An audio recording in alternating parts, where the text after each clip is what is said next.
Welcome to Mr. Ang YouTube channel. Don't forget to subscribe. Thanks.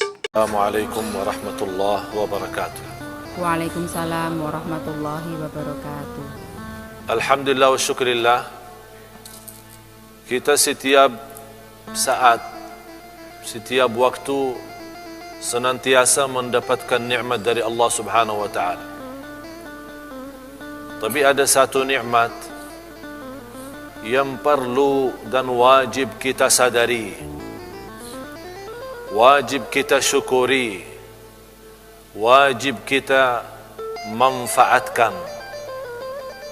supaya kita tidak menjadi orang yang mengkufur nikmat, bukan mensyukur nikmat. Nikmat itu adalah nikmat umur. Sampai saat ini kita masih sama-sama menikmati bulan Ramadan. Ini salah satu nikmat yang banyak manusia yang ingin. Di antara yang ingin menikmati Ramadan adalah keluarga kita yang telah meninggal duluan. Kalau kita pergi ke kuburan dan kita boleh bercakap-cakap sama orang yang telah meninggal dunia, dan kita bertanya sama mereka apa yang mereka masih harapkan sesudah masuk di alam kubur, tidak ada di antara mereka yang ingin keluar dari kubur kembali ke dunia untuk menambah jabatan. Tidak ada di antara mereka yang minta keluar dari kubur kembali ke dunia untuk menambah kekayaan. Tidak ada di antara mereka yang ingin keluar dari kubur dan kembali ke dunia untuk menambah keturunan. Satu saja harapannya, ingin kembali ke dunia untuk menambah amal salih. Yang salih minta nambah amal salih, yang fasik dosa maksiat ingin kembali lagi ke dunia supaya bisa dan boleh buka halaman baru sama Allah dengan taubatan nasuha dan berjuang untuk mengisi amal-amal salihnya.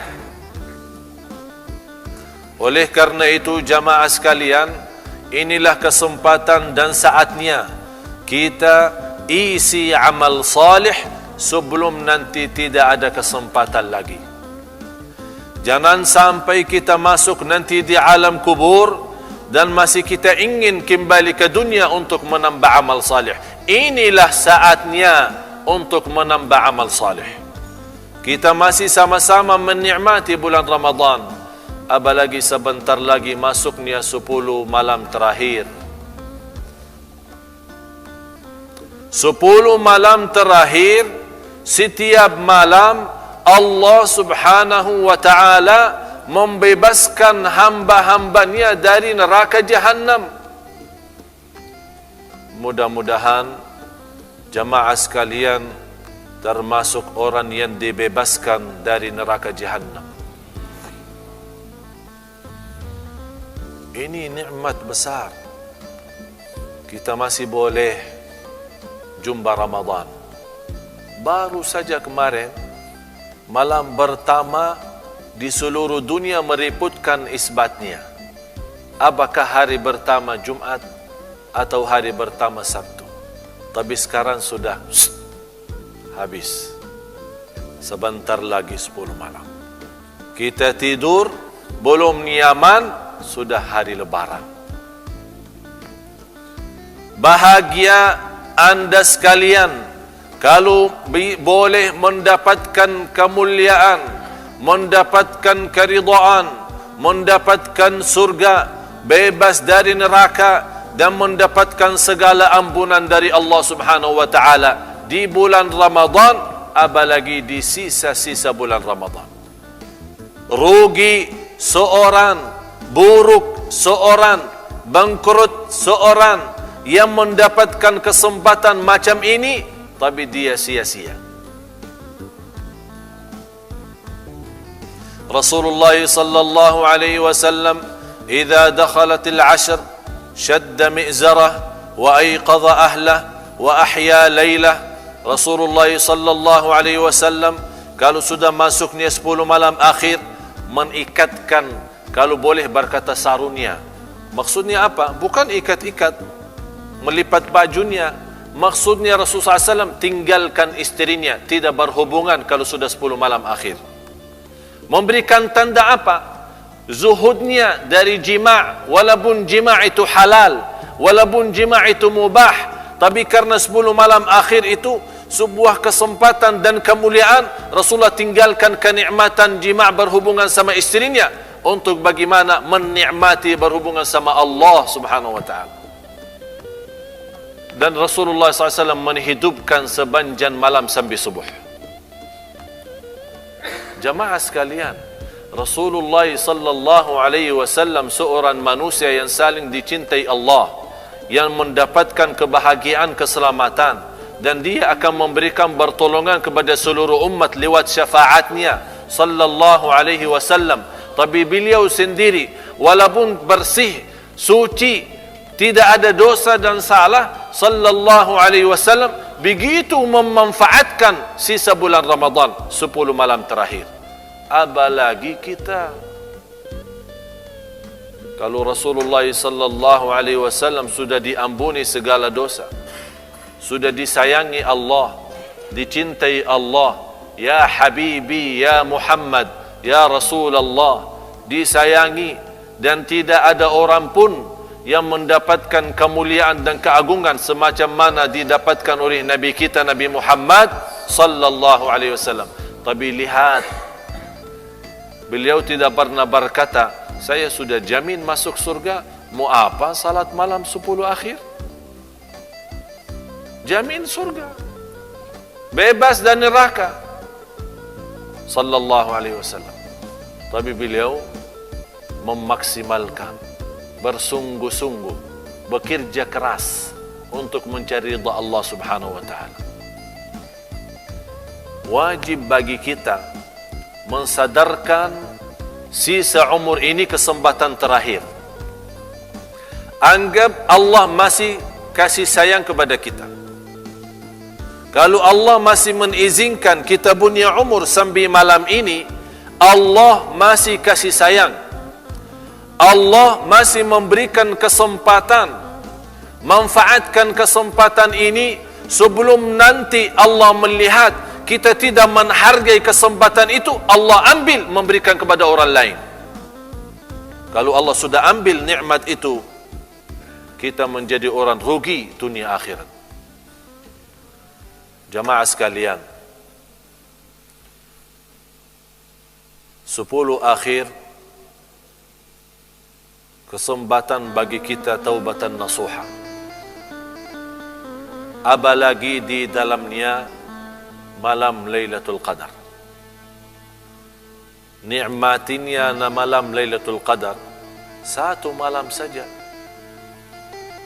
bukan 1 hari dan 1 malam. Kalau 1 hari 1 malam 24 jam. Tapi kalau 1 malam tidak melebihi 8 jam. Kalau malam hari, anggap dari mula habis maghrib sampai subuh, berapa jam? Hampir 7 jam atau 8 jam. Ini 8 jam kalau kita boleh diterima oleh Allah, mendapatkan nilai ibadah 83 tahun, 1000 bulan. 83 tahun hanya di dalam 8 jam. Cuba lihat kasih sayangnya Allah kepada kita umat Nabi Muhammad sallallahu alaihi wasallam.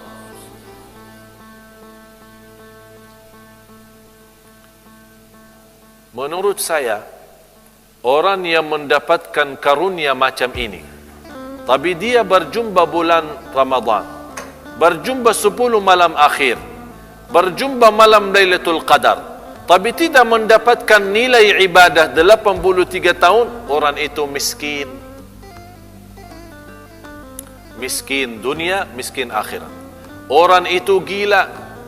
Faham gila? Masa macam ini kesempatan emas boleh dalam satu malam kurang lebih 8 jam mendapatkan ibadah 83 tahun. Datang hari kiamat menghadapi Allah, buku amal kita mengisi amal ibadah dan segala ibadah, puasa, haji, puasa, salat malam, Quran, zikir, yang lain-lain, semuanya selama 83 tahun. Padahal belum tentu umur kita boleh sampai 83 tahun. Padahal mungkin boleh meninggal dunia 50 tahun. Masa kesempatan emas macam itu dia tidak menggunakan. Kalau kesempatan dunia dia berkajar-kajaran, bekerja keras, berusaha. Ini berkesempatan sama Allah yang maha segala-galanya, Allah yang maha raja, Allah yang maha kaya, Allah yang menghidupkan, Allah yang mematikan, Allah yang memberikan segala keperluan. Kalau semua manusia berkumpul di satu tempat, manusia dan jin meminta masing-masing kepada Allah hajatnya, akan Allah turunkan hajatnya masing-masing, tidak akan mengurangi dari kekayaan Allah sedikit pun. Terbayang air laut luas ya. Kalau kita masukin satu jari di dalam air laut, terus ambil lagi, kira-kira berapa kurang air laut? Ada yang kurang? Mati ikan karena air laut sudah habis? Tidak kan? Tidak ada arti. Tidak ada arti. Ini hanya satu jari. Apa yang boleh ambil? Bukan hanya laut, gelas air. Kalau kita masukin dalam, terus ambil. Berapa kurang? Tidak ada. Apalagi air laut. Itulah kekayaan Allah. Kalau semua manusia dan jin minta hajat sama Allah, Allah berikan kepada mereka satu bersatu, tidak akan mengurangi sedikit pun. Hanya sebatas jari masuk air laut, kemudian ambil. Itulah kekuasaan, itulah kekayaan Allah subhanahu wa ta'ala. Tapi saya heran manusia. Inilah Allah manggil kita, Allah yang menawarkan, Allah yang mengundang, Allah jemput, tapi kita tidak terima. Kalau manusia jemput, kita terima. Allah jemput, kita tidak terima. Seolah kita perlu sama manusia, bukan perlu sama Allah. Itulah sifatnya manusia sombong. Oleh karena itu Allah berfirman, innahu kana zaluman jahula. Karena manusia membawa amanat, sungguh manusia amat zalim, amat bodoh. Kata siapa? Allah. Manusia sangat zalim dan sangat bodoh. Memang manusia sangat zalim terhadap dirinya. Dia tidak tahu mana yang terbaik dunia akhirat. Dan amat bodoh, dia tidak berusaha mencari ridha Allah, apalagi dalam kesempatan macam ini, Ramadan dan 10 akhir Ramadan. Imam Syafi'i kalau masuk bulan Ramadan 60 kali khatam Al-Quran. Coba tunjukkan kepada saya siapa sekarang ikuti mazhab Syafi'i khatam 60 kali. Berat. Saya tidak minta anda yang ikuti mazhab Imam Syafi'i, saya tidak minta 60 kali khatam Al-Quran. Tapi usahakan khusus untuk 10 malam akhir paling tidak 1 kali. Yang kedua, berbanyak salat malam. Ini malam pertama saya di sini. Saya mau bertanya. Salat tadi macam itu banjan atau sedang? Dah apa? Boleh beritahu. Kalau terlalu banjan, saya besok baca satu ayat saja. Kalau terlalu pendek, saya banjan lagi. Biar satu khataman Al-Quran satu malam. InsyaAllah tidak ada yang salat malam.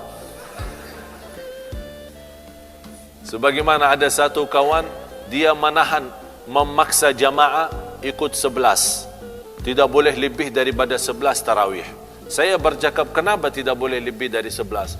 Dia jawab, Rasulullah sallallahu alaihi wasallam di hadis Siti Aisyah, kalau masuk Ramadan maupun di luar bulan Ramadan tidak pernah lebih daripada 11. Terus dia mau salat tarawih 11, tidak boleh 23. Kan kita 23 kan? Saya jelaskan biar anda semua tahu. Kalau ada besok-besok orang bertanya, kenapa di Brunei 23? Kenapa tidak macam Rasulullah 11? Saya akan beritahu kenapa. Yang pertama, 11 Rasulullah bukan dihitungkan jumlahnya, tapi lihat cara salatnya apa. Satu rakaat 700 ayat, Al-Baqarah, Ali Imran, An-Nisa. Al-Baqarah 286, Ali Imran 200, An-Nisa 176. InsyaAllah kalau kita mau 11 sesuai Rasulullah, baca juga, jangan jumlah saja 11 tapi cara tidak sesuai. Kalau kita mau ikuti Rasulullah 100%, laksanakan 11 dengan bacaan panjang, InsyaAllah tidak ada makmum di belakang kita. Ya, siapa yang mampu? Coba kalau kita sekarang salat, minta imam kita salat 11, satu rakaat 700, siapa yang boleh ikut? Semua pulang. Oleh karena itu, Imam Syafi'i rahimahullah, ini pemahaman yang sangat penting kita hargai. Dan ilmu, tingginya ilmu Imam Syafi'i, luas pemahamannya, membolehkan 23, karena dia di masa umat ini semakin lemah, malas. Salat jamaah aja 5 waktu malas, apalagi mutarawih.